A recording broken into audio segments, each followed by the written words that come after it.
गरुड़ पुराण, मृत्यु के बाद की 16 कठिन यात्राएं। आज हम उस यात्रा पर जा रहे हैं जिसे गरुड़ पुराण ने मृत्यु के बाद का सबसे कठिन और रहस्यमय पथ बताया है। ये है यमदूत के साथ आत्मा की यमलोक की यात्रा, जिसमें आत्मा को 16 भयानक द्वारों से गुजरना पड़ता है। भगवान विष्णु गरुड़ जी से कहते हैं, हे गरुड़, आत्मा को यमलोक पहुंचने से पहले 16 ऐसे द्वार मिलते हैं जहां उसके कर्म का पहला ज्ञान होता है। ये द्वार किसी का सजा नहीं, ये आत्मा की पहली परीक्षा है। गरुड़ जी पूछते हैं, प्रभु ये द्वार क्यों होते हैं? प्रभु कहते हैं, ताकि आत्मा को समझ आए कि जीवन में किस कर्म का कितना प्रभाव था। चलिए एक एक करके देखते हैं। 1. तमिस्रा द्वार, पाप का पहला आईना। यहां पापियों के कर्म उन्हें दिखाई देते हैं। जो झूठ, धोखा, चोरी करते थे, उन्हें अपने कर्म का पहला सच दिखने लगता है। 2. अंधतमिस्रा द्वार, अंधकार का भय। यह जगह पूर्ण अंधकार से भरी होती है। आत्मा समझती है कि जिनको उसने दर्द दिया, उनका दर्द इस अंधकार की तरह उसका पीछा करता है। 3. रौरव द्वार, पश्चाताप की आवाज। यहां से गुजरने वाले लोग एक अजीब आवाज सुनते हैं, क्यों दुख दिया? वही प्रश्न जिसका जवाब कोई नहीं दे पाता। 4. महारौरव द्वार, अहंकार का टूटना।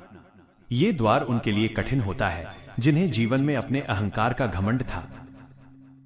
5. कुदमला द्वार, लोभ का भय।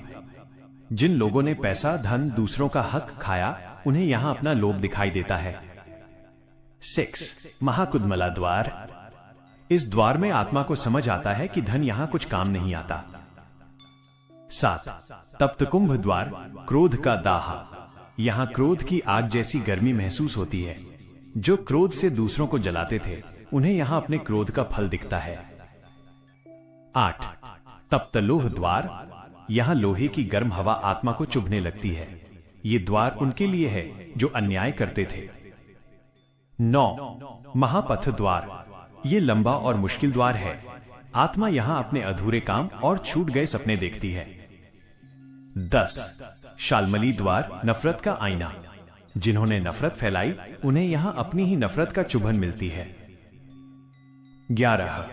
वज्रकंटक द्वार, पत्थर और कांटे। आत्मा को यहां समझ आता है कि किसी के दिल में चुभी बात कभी मिट नहीं होती। 12. शोणित पाय द्वार, दुष्कर्म का दर्शन। ये द्वार उनके लिए है जिन्होंने हिंसा, अन्याय या अत्याचार किया।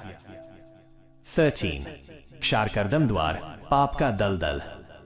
आत्मा यहां फंसने लगती है, बिल्कुल उस तरह जैसे पापी अपने बुरे कर्म में फंसे रहे। 14. रक्तपंख द्वार। यहां आत्मा को अपनी क्रियाओं का भार महसूस होता है। 15. कृष्ण द्वार। ये गहन अंधकार का द्वार है जो आत्मा को सबसे गहरी सीख देता है। जीवन में जो करोगे वही देखोगे। 16. दारुण द्वार, अंतिम परीक्षा। यहां यमदूत आत्मा से कहते हैं, अब तुम्हारी यात्रा यमलोक के समीप आ चुकी है। इस द्वार से निकलते ही यमराज का सभामंडल प्रकट होता है। आज का भाग यही सीख देता है। जीवन में किए गए कर्म यमलोक का रास्ता बनाते हैं। हर द्वार एक सिख, एक दर्पण है। दया, प्रेम, सत्य, यही बेहतरीन साथी हैं।